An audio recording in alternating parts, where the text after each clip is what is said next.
नमस्कार. मुलगी झाली हो या मालिकेच्या आजच्या भागात पहा. तिकडे विलास म्हणतो, लय भारी बातमी दिलीस. शौनक त्याच्या पायावर उभा राहू शकेल, दुसरं काय पाहिजे. लय मोठ्या जबाबदारीतनं मोकळं झाल्यासारखं वाटतंय. कल्याणी म्हणते, असं का म्हणताय पाटील, ती माझी पण जबाबदारी होती. विलास म्हणतो, अहो आत्याबाई, तुमची जबाबदारी होतीच, पण चुकून का होईना माझा धक्का लागला होता. त्याला त्यातनं सगळं झालं ना, म्हणून मला लय मोकळं झाल्यागत वाटतंय बघा. साजिरी, अगं चांगली बातमी दिली, प्रसाद दे की सगळ्यांना.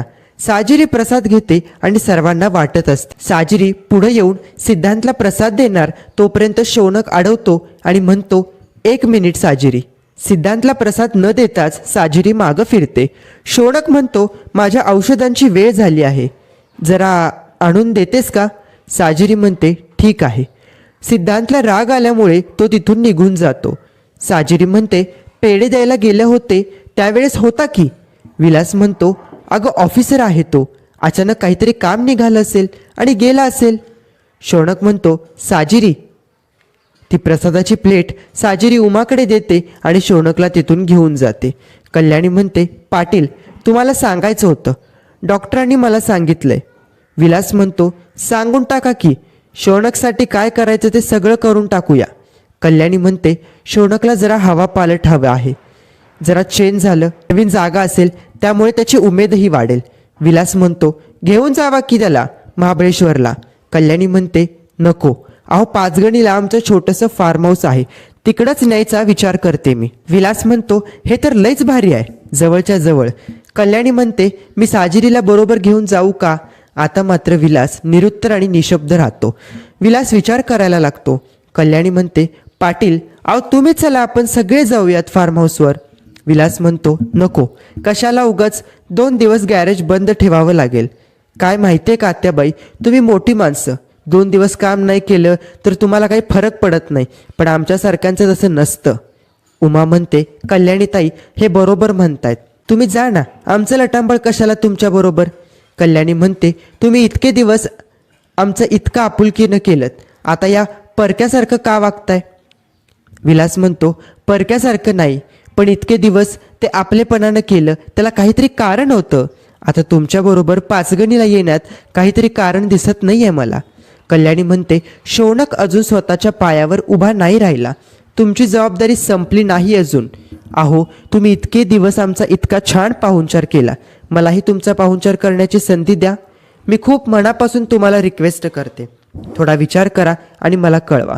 मी शौनकच्या रूममध्ये आहे, असं म्हणून कल्याणी तिथून निघून जात. विलास विचार करायला लागतो. आत्याबाईंनी धर्मसंकटात टाकलं नाही, म्हणजे शौनक जोपर्यंत त्याच्या पायावर उभा राहत नाही तोपर्यंत आपली जबाबदारी संपत नाही, हे पण तितकंच खरं आहे. विलास विचार करायला लागतो. जायचं पण काय नाही, पण उगाच अवघडल्यासारखं वाटेल. आर्या म्हणते, आत्तू एवढं मनापासून म्हणते तर एकदा विचार करायला काय हरकत आहे बाबा. गॅरेजची काळजी असेल तर रोहन थांबेल ना. आजी म्हणते, तुम्हाला जे काही करायचं असेल ते करा, पण साजिरीला मात्र तिकडं अजिबात पाठवायचं नाही, एवढं ध्यानात ठेवा. विलास म्हणतो, ते होणारच नाही, पण दुसरी बाजू पण लक्षात घे की, त्या पोराबरोबर साजिरी असली तरच तो बरा होईल आणि आपण त्यांच्या ऋणातून मोकळं होऊ. काय करू देत याचा तो विचार करत असतो. विलास म्हणतो, ठीक आहे, जाऊयात आपण. आर्या म्हणते, रोहनला इथंच थांबू देत का. विलास म्हणतो, नको, सुनील सांभाळेल गॅरेज, रोहनला आपल्याबरोबर येऊ देत. 2 दिवसाचा तर प्रश्न आहे, चला लागा तयारीला. शौनक म्हणतो, तुझं विलास काकांशी बोलणं झालं का. कल्याणी म्हणते, हो बोलणं झालंय, येतील ते बहुतेक. साजिरी विचारत असते. त्यावेळी शौनक म्हणतो, अगं डॉक्टरांनी कुठेतरी बाहेर गावी घेऊन जायला सांगितलंय, हवा पालट झाली तर लवकर तब्येत सुधारेल असं त्यांना वाटतंय. कल्याणी म्हणते, म्हणून आमच्या पाचगणीच्या फार्म हाऊसवर जायचं ठरतंय. वडिलांनी अजून होकार दिला नाही, पण मला वाटतंय ते हो म्हणतील. मग आपण सगळेजण जाऊ फार्म हाऊसवर. आणि दिव्या आणि राजनला देखील फोन करून विचारते. तिकडे दिव्या आणि राजन बसलेले असतात. दिव्या म्हणते, तुला काय वाटतं, ते सांगतील का तुला. राजन म्हणतो, मला नाही वाटत, ताई त्यांच्यावर विश्वास ठेवणार नाही, त्यांच्याकडे काही पुरावा नाहीये, टेन्शन घेऊ नकोस. राजनला कल्याणीचा फोन येतो. राजन फोन स्पीकरवर टाकतो. कल्याणी म्हणते, राजन, मी तुला आपल्या फार्म हाऊसबद्दल बोलले होते, पाटील फॅमिलीसुद्धा येते बरोबर. राजन, तुम्ही दोघं जर बरोबर आला असतात तर बरं वाटलं असतं. राजन म्हणतो, ॲक्च्युली आवडलं असतं मला यायला, पण कंपनीची खूप कामं पेंडिंग आहेत. मी बोललो ना तुला, ते संपवतोय. आणि बच्चूला पण नाही जमणार, तिच्या पोटात खूप दुखतंय ग. कल्याणी म्हणते, काय झालंय तिला, बरी आहे ना ती? राजन म्हणतो, सिरियस काही नाही आहे, बाहेरचं खाल्लं असेल म्हणून दुखतंय पोटात, होईल बरी. मी बघतो, प्रयत्न करतो, चक्कर मारेन एकदा. आणि राजन फोन ठेवून देतो. दिव्या म्हणते, मला जमणार नाही असं का म्हणालास तू? राजन म्हणतो, आपलं काय करायचं ठरलं होतं ना, फार्म हाऊसवर तू, ती मुलगी, ताई आणि शौनक जाणार होतात, तरच काटा काढणं सोपं होतं. आता ताईने अख्ख्या पाटील फॅमिलीला घेऊन जायचा प्रयत्न केलाय. वेळ लागले का तिला? आता काय करायचं आपण? आज जे काही घडलं त्यानंतर विलास पाटील तुला तिथं फिरकू देणार नाही, पण तू तिथं जायचं, गुपचूप जायचं, कोणालाही न सांगता. तुझं काम सावधगिरीनं करायचं. दिव्या म्हणते, आता काय होऊ देत, त्या साजिरीला मी जिवंत सोडणार नाही. प्रसादावेळी घडलेला प्रकार सिद्धांतला आठवत असतो. तो खूप चिडलेला असतो. तोपर्यंत त्याला त्याचं अंतर्मन दिसतं.